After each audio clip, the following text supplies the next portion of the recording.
So today we're going to look at what other materials we can use or what other mediums we can use to create line other than a pencil. So to start with, we're going to do an exercise to experiment with any mediums that you have available, and I'm going to show you how some of those work to create line. So to get started, you're going to need a piece of A4 paper and a ruler, and we're going to just start by drawing out some boxes on our paper. They don't have to be perfect, but if you wanted to do what I'm doing, I'm just going to draw out 12 4 squared boxes on my paper, separated by 2 centimetres.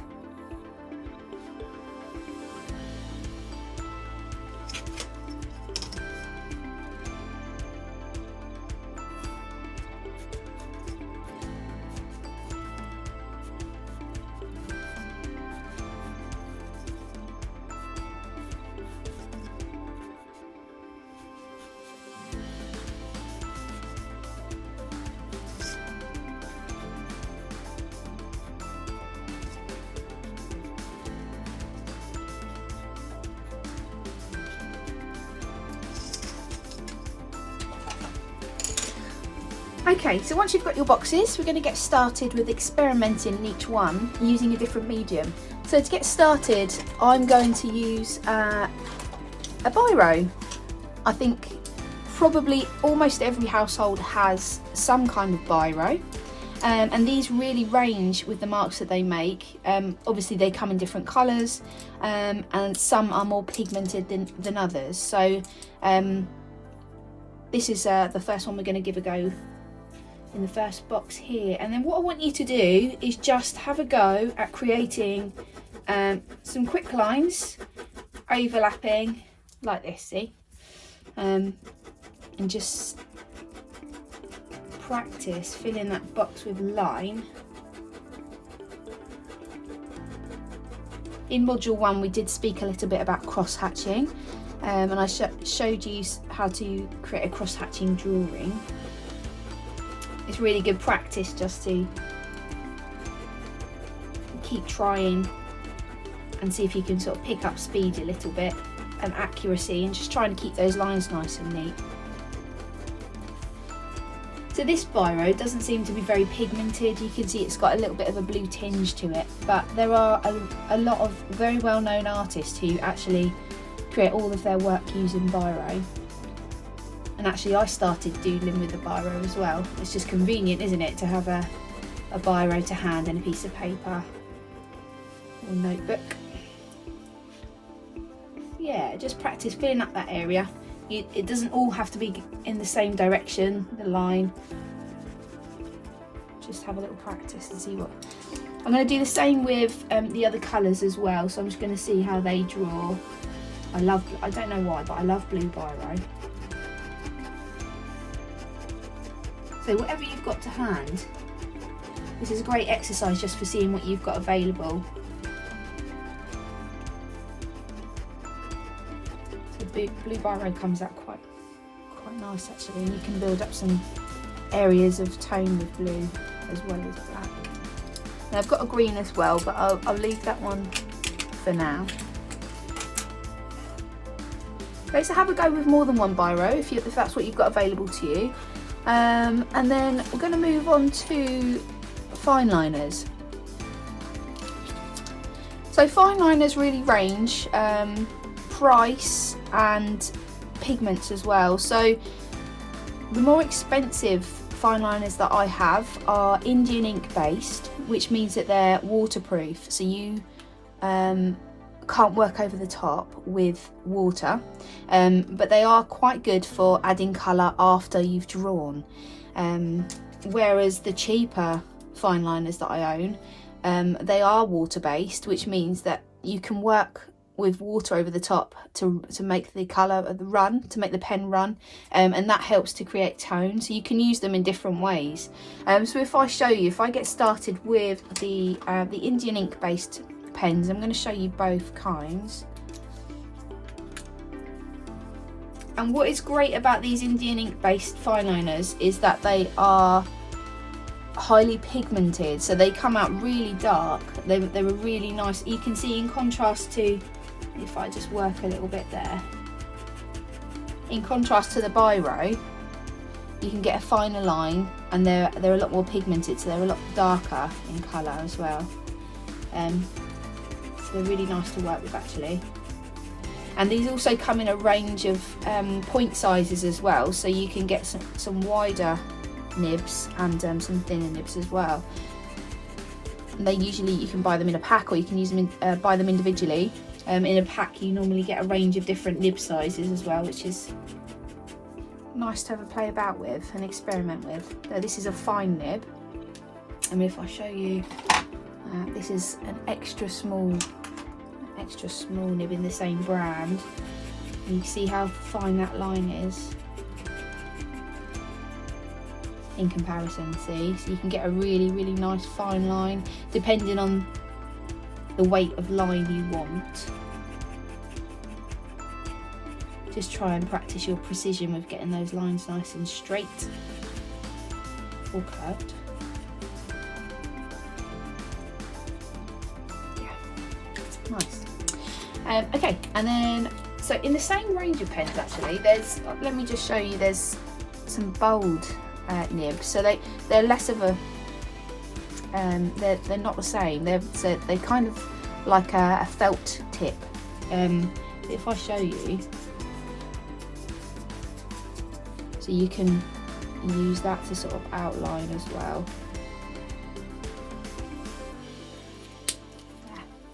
Okay, I've got another fine liner here, which is a different brand, but I just wanted to give that a little try as well. So, as I said earlier on, anything you have, this is a great exercise, and you're not limited to the 12 boxes. If you want to draw out more boxes, or if you want to fold if you find it easier to fold your paper so you've got lots of sections to work in, do that. Or if you want to work on a larger scale, absolutely fine. There's no right or wrong way. It's all about experimentation.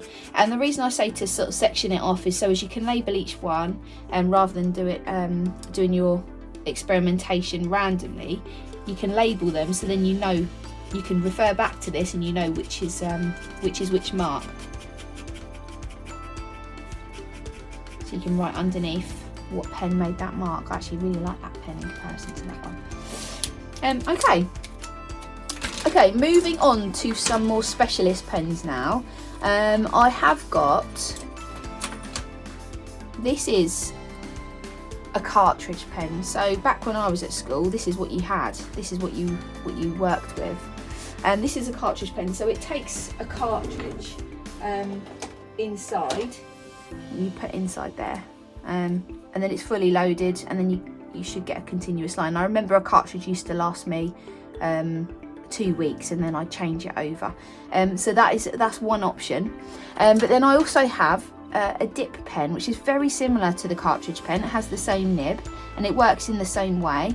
A cartridge pen, the ink is drawn down the pen, whereas a dip pen, you dip that into the ink and it draws the ink up and it stores it in the nib. So I'll show you how that works. These also come with a variety of different sized nibs as well, so I'll show you how both of those draw in a moment. So to use a dip pen, you do need a pot of ink. It can be drawing ink or Indian ink. Indian ink's great because, like I said earlier, it's very pigmented, so it comes out really dark. And then just dip that in. Okay, and then just experiment.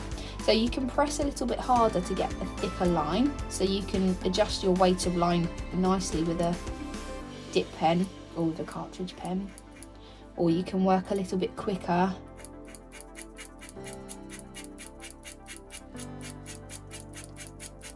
to create a finer line. Oh, I like that. I think you can get thicker nibs than this as well, actually. I think this is the thickest one I could find for now. Pros and cons though.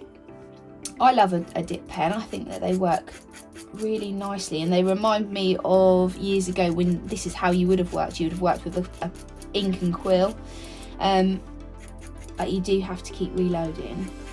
So a cartridge pen is great for that because it's obviously fully loaded already. But that's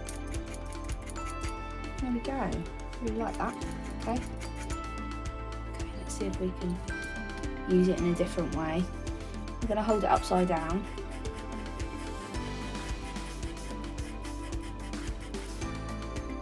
Holding it upside down just gives you a finer line, sort of scratchy texture as well, which is quite interesting. And then let's have a go. We've worked on our mark making and creating straight line, but have a go at creating some more sort of scumbled techniques, some looser lines, but still controlled, sort of not scribbling. This is called scumbling.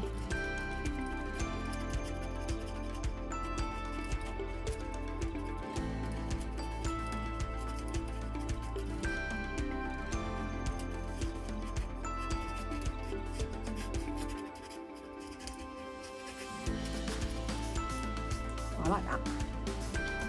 I'm going to do the same with the biro actually. So I'm going to carry on over here and have a go at the scumbling technique with the biro.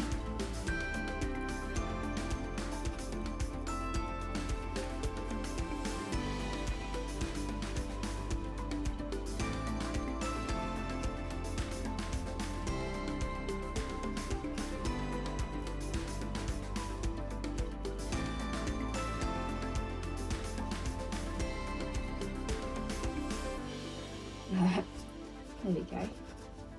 That works quite well. So you can work quite free, or you can work a little bit tighter depending on the area you want to fill and whether or not you're trying to create a sense of tone or shadow. You can work a little bit tighter or really free. Nice. Okay, and then the last pen I wanted to show you is another specialist pen, and it's called a brush pen. So very similar to the cartridge pen in the fact that it takes a cartridge. So if I just unscrew it, you can have a look inside. So it's loaded with a cartridge, as you can see there. That just screws on. So that gives you a continuous supply of ink to the brush. And if I just show you the nib, so you can see why it's called a brush pen. It's very similar to a paintbrush. And then let's see how it draws. Okay. So what is great about a brush pen is that you can adjust weight of line really nicely. And it creates a really good sort of unfinished mark.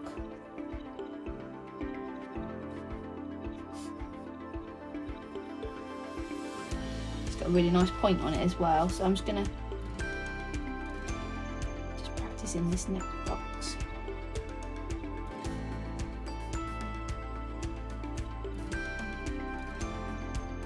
It draws really nicely.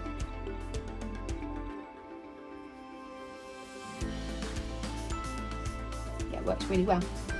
Okay, and then lastly, I didn't show you the cheap fine liner. So I think you can get expensive versions of like a water-based fine liner, but I tend to find that the cheaper ones are water-based, and these are brilliant for using with water over the top. So what I like to do with some of my drawings is crosshatch using these pens.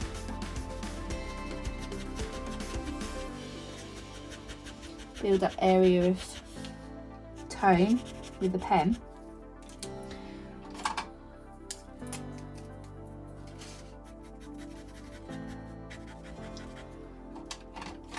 And then what is great is that you can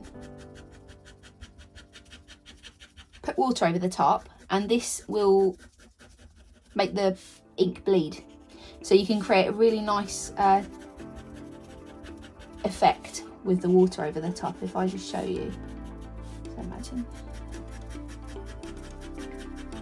if I show you the picture, just a brush over the top, brush and water,